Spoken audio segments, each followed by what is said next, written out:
Yan, ang taas. Woo! And yan yung mountains and ulap.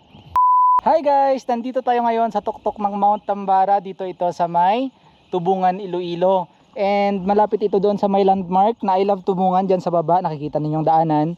Dyan lang malapit yung tourist rest area, kaya lang natatabunan siya ngayon ng fog. So doon na part Antique, dito na part Iloilo. Specifically, dyan Igbaras, papunta doon. And dito naman na side is Tubungan, Iloilo. And dito tayo ngayon sa tuktok ng Mount Tambara. And tingnan ninyo, almost zero yung visibility dito na side, or like zero nga talaga, wala tayong makikita sa baba bukod dito sa mga bato sa dulo. I think isa itong karst mountain kasi parang limestone yung mga bato. So ganito dito sa kabila, and yung mga kahoy ay kakaiba. Doon tayo galing, by the way, sa tourist rest area. 1.2 kilometers papunta rito, nasukat natin. Diyan banda sa may I Love Tubungan na signage, tumaan tayo. Sa may CR dyan, umakyat dito, and then dahan-dahan dun sa baba hanggang doon. And umikot tayo sa bundok na yan. And merong mga siguro nasa 200 meters na steep doon na part, and then nagpahinga ng konti. And then dito sa may gubat, another siguro mga 120 or more meters na steep din. And sa loob ng gubat na to, medyo napaka steep and medyo madulas and basa yung daanan hanggang sa marating mo na ang tuktok nito dito. And meron akong nalakad, sa nasukat ko is 1.2 kilometers, and yung time ko na paglalakad is 21 minutes. So kasama na doon yung konting pahinga, but binilisan talaga nating maglakad. On average, I guess for most people, 45 minutes to 1 hour realistically, or even 2 hours. O pag tinatamad talaga kayo na panay kayo pahinga, pero mararating nyo pa rin itong tuktok ng Mount Tambara. And ayan nga, nakikita dapat natin dito yung winding na daanan papunta sa may Tubungan, Iloilo bayan, and yung iba pang mga bayan dyan ng Iloilo. So maghihintay tayo ng konti kung may experience ba natin mamaya, or makikita ba natin mamaya yung clear na part ng daanan na ito. Maliit yung tsansa na mag clear kasi hapon na, it's 4:48 right now. Medyo madalas pang mag-fog. However, hindi man natin makita yung mga daanan, still we love the fact na we are enjoying the fog. And tingnan nyo, yan, ang taas. Woo!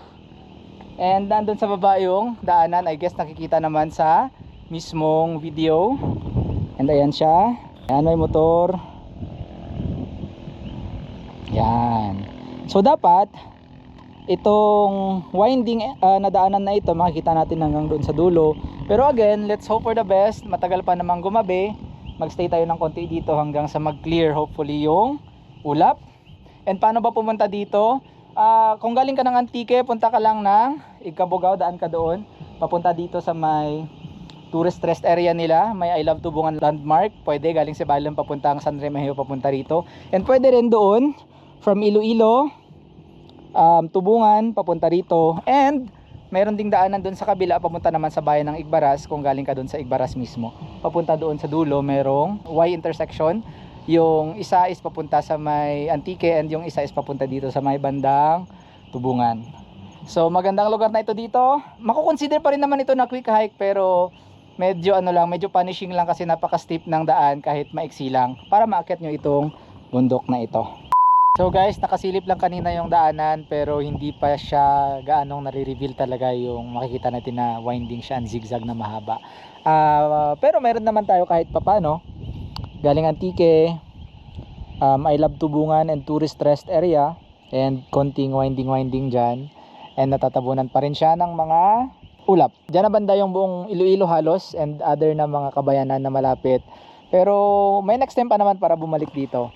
Again, ito yung Mount Tambara. Sobra isang oras tayo naghantay ng clearance ng ulap, pero unfortunately hindi masyadong nag-clear. So ibig sabihin kailangan nating bumalik dito next time. And again, one last time papakita ko sa inyo yung view. Bandang Antique, bandang Igbaras, ito bandang Tubungan, and yan yung mountains and ulap.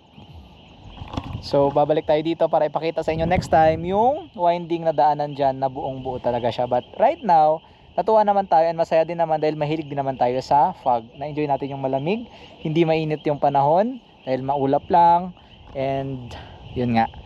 So kung gusto nyo pumunta dito, pwede kayong dumaan ng Antique, papuntang San Remigio, papuntang daan ng Igbaras, papunta dito sa may Tubungan. Or from Iloilo City, idugtong-dugtong nyo lang yung mga bayan like Leon, papasok ng Tubungan, papunta dito, and papunta naman doon sa kabila sa may Antique. Yeah, so share ko lang po. Bye bye, salamat.